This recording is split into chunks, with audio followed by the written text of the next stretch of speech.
जैसा कि हमने लास्ट एपिसोड में देखा था, शिनवू की माँ उसे बताती है कि इज़ुबी वहाँ नहीं थी। कहानी को आगे करके दिखाया जाता है। देखते ही देखते 2 साल गुजर जाते हैं। 2016 स्प्रिंग का मौसम होता है, पर बारिश हो रही होती है। शिनवू बारिश से बचता हुआ एक साइड खड़ा होता है। शिनवू बारिश को फील कर रहा होता है। तभी एक लड़की उसके पास आकर खड़ी हो जाती है। वो उसकी तरफ देखता है, पर वो अपना छाता निकाल लेती है, जिसके कारण शिनवू उसका चेहरा नहीं देख पाता। पर वो उस लॉकेट को पहचान जाता है। वो कुछ कह पाता इससे पहले वो लड़की वहाँ से चली जाती है। नेक्स्ट सीन में संग्युल और शिनवू को साथ दिखाया जाता है। इन 2 सालों में संग्युल काफ़ी चेंज हो गया है। वो काफ़ी कूल और फन लविंग हो गया है। संग्युल कहता है, मुझे ये जगह काफ़ी अच्छी लगती है। शिनवू उसकी तरफ देखता है और कहता है, लड़कियों को देखना बंद करो, तुम्हारी क्लास का टाइम हो रहा है।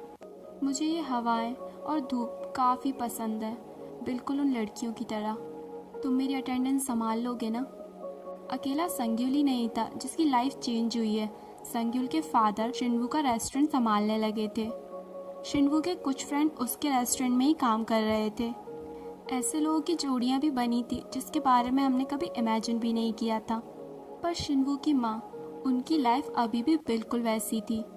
वो स्कूल में बच्चों की करियर काउंसलिंग करती हैं। 2 लड़कियां उनके सामने होती हैं। वो पूछती हैं, तुम्हारे सपने क्या हैं?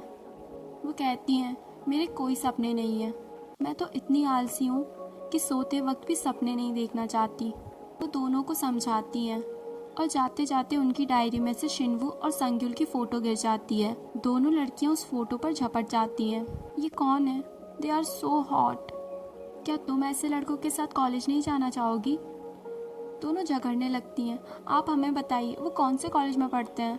तो इस तरह टीचर उन दोनों लड़कियों को एक सपना दिखाने में कामयाब हो जाती हैं। यहाँ संग्युल काफ़ी लड़कियों के साथ डेटिंग करता है, पर वो किसी के साथ भी एक प्रॉपर रिलेशनशिप मेंटेन नहीं कर पाता और अपनी डेट छोड़कर वहाँ से चला जाता है। बाहर बारिश हो रही होती है। वो एक शॉप में एक लड़की को देखता है जो बिल्कुल इज़ुबी की तरह दिख रही थी। वो भी उसकी तरफ देखती है। वो उससे कुछ कह पाता इससे पहले कि उसके साथ में जो लड़का होता है वो उसे लेके वहाँ से चला जाता है। पर वो लौटकर उसके पास आती है और उसके हाथ में अपना अम्ब्रेला थमाकर वहाँ से चली जाती है। ये तो आपने सुना ही होगा कि दुनिया गोल है, जो भी हम करेंगे वो बदले में हमें ही मिलेगा। अगर आप इस सीन को पहचान गए हैं तो हिट द लाइक बटन और कमेंट में यस लिखें। संग्युल उसे देखता रह जाता है और वो एक लड़के के संग वहाँ से चली जाती है। संग्युल शिनवू से मिलता है। वो थोड़ा डिप्रेस भी होता है कि इस बात को उसे बताया जाए या नहीं, या वो इज़ुबी ही थी या फिर मुझे कोई धोखा हुआ है। वो उसे कहता है, क्या तुम्हें इज़ुबी की याद आती है? वहीं उस लड़की को एक बार फिर दिखाया जाता है। शिनवू के रेस्टोरेंट में वैकेंसी खाली होती है, जिसका पोस्टर जगह जगह लगा होता है। वो एक पोस्टर को निकालती है और उसे अपने पास रख लेती है। शिनवू घर आकर एक बॉक्स निकालता है जिसमें इज़ुबी से जुड़ा सारा सामान होता है। वो एक लेटर निकालता है और उसे पढ़ता है। आई विश कि जब तुम ये लेटर पढ़ रहे होंगे तो मैं भी तुम्हारे पास होंगी। मैं भगवान से यही प्रे करूंगी कि अगर मैं तुम्हारे साथ ना भी हूँ और हम दोनों एक दूसरे को ना पहचाने, तुम्हारे इस मैजिकल नेकलेस की वजह से हम मिल ही जाएंगे, चाहे हम कितने ही दूर क्यों ना हो। और हमें एक बार फिर उसी तरह प्यार हो जाएगा जैसे हमें पहले हुआ था। I am Izubi. I used to love Shinwoo a lot. ये वही लेटर था जो लास्ट टाइम तीनों ने लिखा था। ये कैसे शब्द थे जिन्हें लिखते वक्त भी आंसू गिर रहे थे और पढ़ते वक्त भी। नेक्स्ट डे सभी को ब्रेकफास्ट टेबल पर दिखाया जाता है। मॉम दोनों को डांट रही होती हैं, क्या तुम दोनों ने कॉलेज में ड्रिंक करने के लिए एडमिशन लिया है? जब देखो तब ड्रिंक करके घर आते हो। संग्युल के फादर की बैक स्टोरी दिखाई जाती है। संग्युल के एक्सीडेंट के बाद उन्होंने भी अपनी जॉब छोड़ दी थी और संग्युल और शिनवू के लिए एक अच्छे फादर बनने का प्रॉमिस किया था।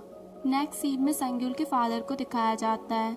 उनकी आंखें फटी की फटी रह जाती हैं जब वो सामने इज़ुबी को देखते हैं। वो कहते हैं, तुम इज़ुबी हो ना?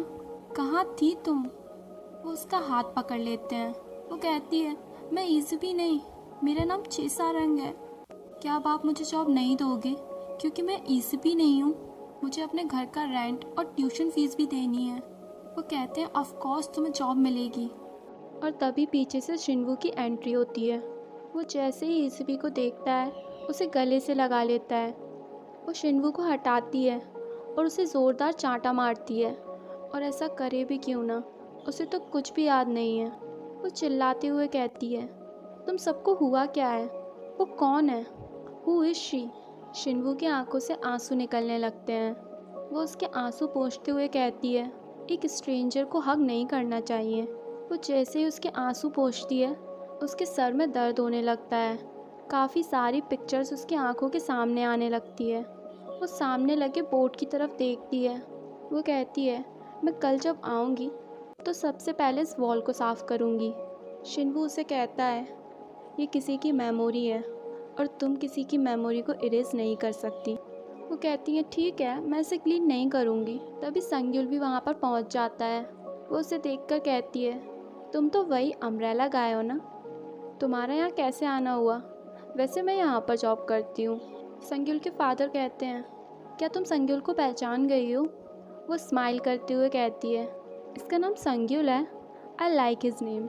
संग्युल और शिनवू दोनों बात करते हैं। संग्युल कहता है, मुझे नहीं लगता ये ईसीपी है। शिनवू कहता है, ऐसा क्यों कह रहे हो? वो कहता है, वो मुझे भूल गई, इट्स ओके, पर वो तुम्हें कैसे भूल सकती है? वो सिर्फ उसकी तरह दिखने वाली एक लड़की है जिसका नाम चेसारंग है। यहाँ दूसरी तरफ एंजल और ह्यूमन एंजल को दिखाया जाता है। ह्यूमन एंजल उसे कहते हैं, तुमने ईसीपी को बचाया, वो गायब नहीं हुई, ऑल थैंक्स टू यू। पर उसकी मेमोरी डिसअपेयर हो गई है। तुम क्या करना चाहते हो? तुम तो जानते ही हो प्यार कभी चेंज नहीं होता। वो कहता है, मेरा प्यार भी चेंज नहीं होगा। तुम्हारा प्यार ईसीबी के प्यार को भी हर्ट कर रहा है। शिनवू अभी भी ईसीबी के प्यार को नहीं भुला पाया है। हम एंजल की फर्स्ट प्रायोरिटी ह्यूमन को हैप्पी रखना है।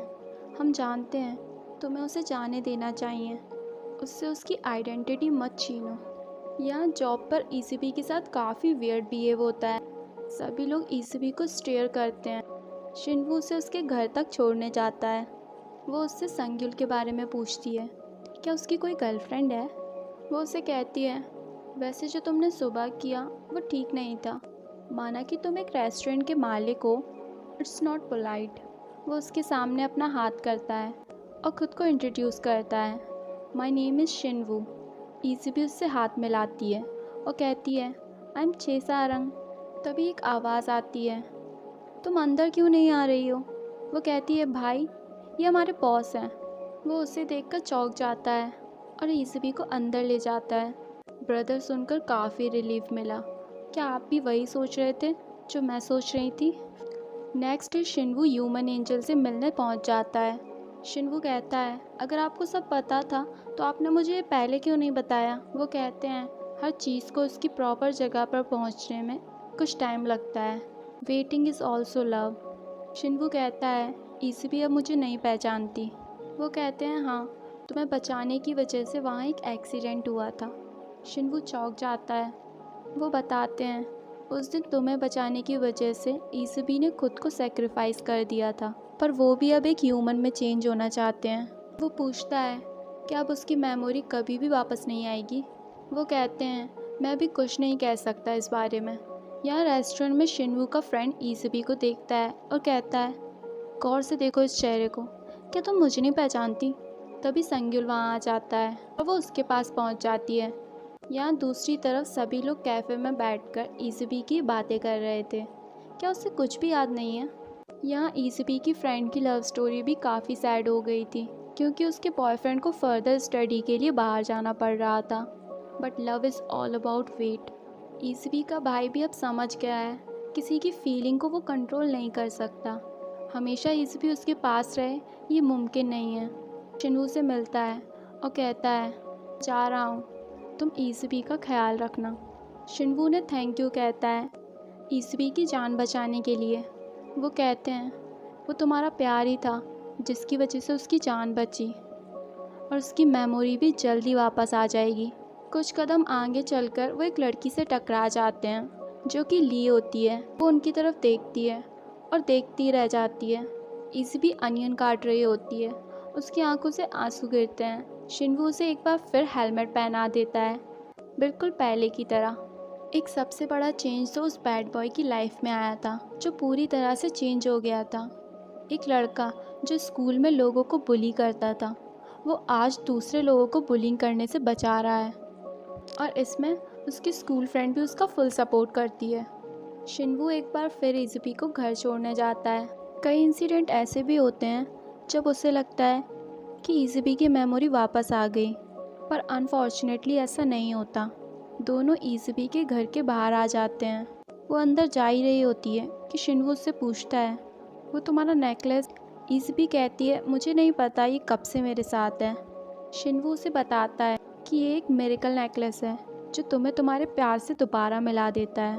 वो काफ़ी वियर्ड रिएक्शन देती है और कहती है, फिर तो मैं इसे निकाल दूंगी, मैं फिर से उसके प्यार में नहीं पड़ना चाहती। पर शिनवू उसे रोक देता है।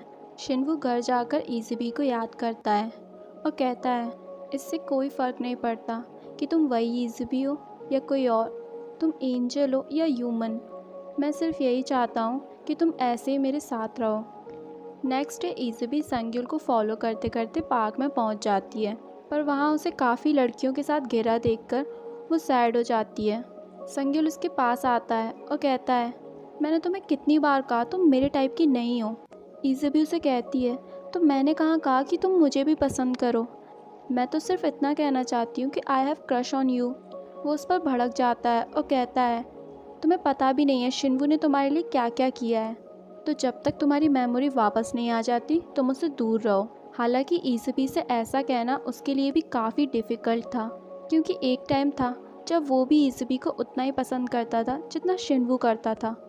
यहाँ इज़बी के भाई को भी उसके ओल्ड स्कूल में जॉब मिल गई थी। वहाँ की सारी लड़कियाँ उनसे काफ़ी इम्प्रेस थीं। यहाँ दूसरी तरफ इज़बी रेस्टोरेंट में काम करते वक्त उस वाइट बोर्ड को देखती है जिसमें कई सारे मैसेजेस थे। उसे थोड़ा वियर्ड लगता है। अपना काम ख़त्म करने के बाद वो घर जा रही होती है और हर रोज़ की तरह शिनवू से फॉलो करता है। इज़बी शिनवू से कहती है, मुझे इस बात का बहुत दुख है कि मैं कुछ भी याद नहीं कर पा रही हूँ। वो कहती है, क्या किसी पे क्रश होना एक बुरी बात है? आई गॉट रिजेक्टेड बाय संग्युल, पर यह मेरा फर्स्ट टाइम था जब मैंने किसी को आई लाइक यू कहा। वो रोड क्रॉस करने के लिए आगे बढ़ती है, तभी सामने से एक कार आ जाती है, पर शिनवू उसे हर बार की तरह इस बार भी प्रोटेक्ट कर लेता है। वो उसकी बाहों में होती है, पर बाद में वो उसे काफ़ी डांटता है। शिनवू उसे फॉलो करता है। इज़बी काफ़ी धीरे चलती है। उसकी मेमोरी वापस आ रही थी। उसे धीरे धीरे सब याद आने लगा था। उसकी आंखों से आंसू बह रहे थे। She feel extremely guilty towards Shinwoo. पीछे खड़ा शिनवू बेचारा यही सोच रहा था कि उसकी डांटने की वजह से इज़बी रो रही है। वो उससे माफ़ी मांगता है और वहाँ से जाने लगता है। पीछे से इज़बी उसे रोते हुए आवाज़ लगाती है, माय पपी। शिनवू पलटकर उसकी तरफ देखता है और उसे गले से लगा लेता है। मुझे माफ़ कर दो, पहचानने में काफ़ी देर कर दी मैंने, तुम्हें इतना वेट करवाया। शिनवू की आंखों से भी आंसू निकलने लगते हैं। वो इज़बी से कहता है, I missed you so much. दोनों एक दूसरे के गले लगकर काफ़ी खुश होते हैं। नेक्स्ट सीन में सभी दोस्तों को साथ में दिखाया जाता है। इज़बी की मेमोरी वापस आने से वो सबके साथ फिर से कंफर्टेबल हो जाती है, बिल्कुल पहले की तरह। सब इज़बी को कॉन्ग्रेचुलेट करते हैं। सभी लोग काफ़ी मस्ती करते हैं। शिनवू इज़बी से कहता है, तुम्हें पता है इस क्रिसमस तुम्हारे लिए गिफ्ट क्या है? इज़बी एक्साइटेड हो जाती है और पूछती है क्या? वो अपनी जैकेट में हाथ डालता है और कहता है, इट्स मी। सभी लोग बहुत हंसते हैं। सारे दोस्तों को इस तरह साथ देखकर मुझे भी काफ़ी अच्छा लगता है। मैच्योर होने की सबसे बड़ी निशानी यही है कि हम पुरानी बातों को भुला देते हैं और लाइफ में आगे बढ़ते हैं। और आज इसी थॉट के साथ हमारे इस ड्रामा की आज यहीं पर एंडिंग हो जाती है।